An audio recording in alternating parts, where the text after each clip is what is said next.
साथियों, मीराबाई और उनके पद वो प्रकाश है जो हर युग में, हर काल में उतने ही प्रासंगिक है।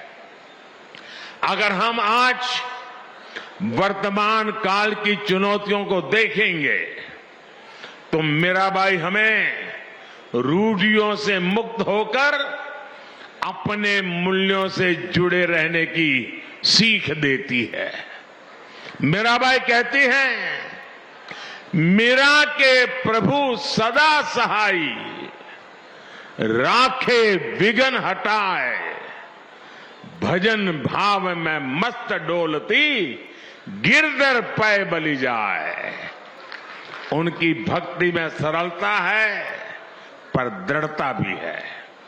वो किसी भी विघ्न से नहीं डरती है, वो सिर्फ अपना काम लगातार करने की प्रेरणा देती है।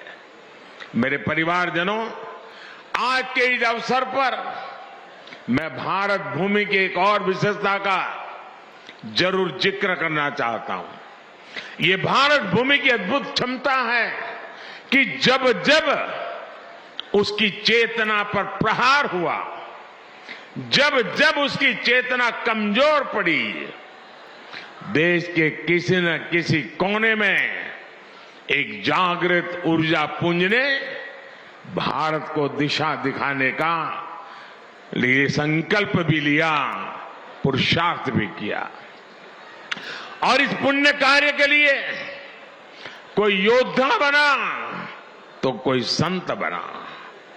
भक्ति काल के हमारे संत इसका अप्रतिम उदाहरण है।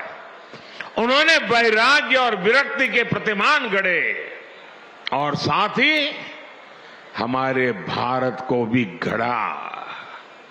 अब पूरे भारत को देखिए, दक्षिण में आलवार संत और नायनार संत थे, रामानुजाचार्य जैसे आचार्य थे।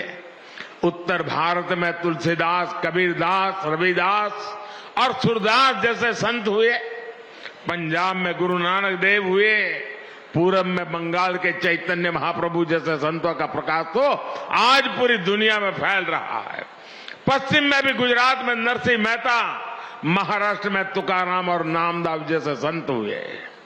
सबकी अलग अलग भाषा, अलग अलग बोली, अलग अलग रीति रिवाज और परंपराएं थी, लेकिन फिर भी सबका संदेश एक ही था, उद्देश्य एक ही था। देश के अलग अलग क्षेत्रों से भक्ति और ज्ञान की जो धाराएं निकली, उन्होंने एक साथ मिलकर पूरे भारत को जोड़ दिया। और साथियों, मथुरा जैसा ये पवित्र स्थान तो भक्ति आंदोलन की इन विभिन्न धाराओं का संगम स्थान रहा है। मलुकदास, चैतन्य महाप्रभु वल्लभाचार्य, स्वामी हरिदास, स्वामी हित हरिवंश प्रभु जी जैसे कितने ही संत यहां आए। उन्होंने भारतीय समाज में नई चेतना फूकी, नए प्राण फूके। ये भक्ति यज्ञ आज भी भगवान श्री कृष्ण के आशीर्वाद से निरंतर जारी है।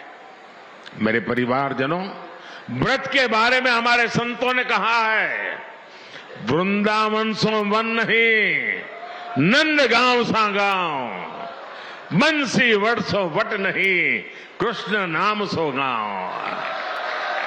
अर्थात वृंदावन जैसा पवित्र वन कहीं और नहीं है, नंदगांव जैसा पवित्र गांव नहीं है, यहां के वंशी वट जैसा वट नहीं है, और कृष्ण के नाम जैसा कल्याणकारी नाम नहीं है। ये व्रत क्षेत्र भक्ति और प्रेम की भूमि तो है ही, ये हमारे साहित्य, संगीत, संस्कृति और सभ्यता का भी केंद्र रहा है। इस क्षेत्र ने मुश्किल से मुश्किल समय में भी देश को संभाले रखा, लेकिन जब देश आजाद हुआ तो जो महत्व इस पवित्र तीर्थ को मिलना चाहिए था, दुर्भाग्य से वो नहीं हुआ।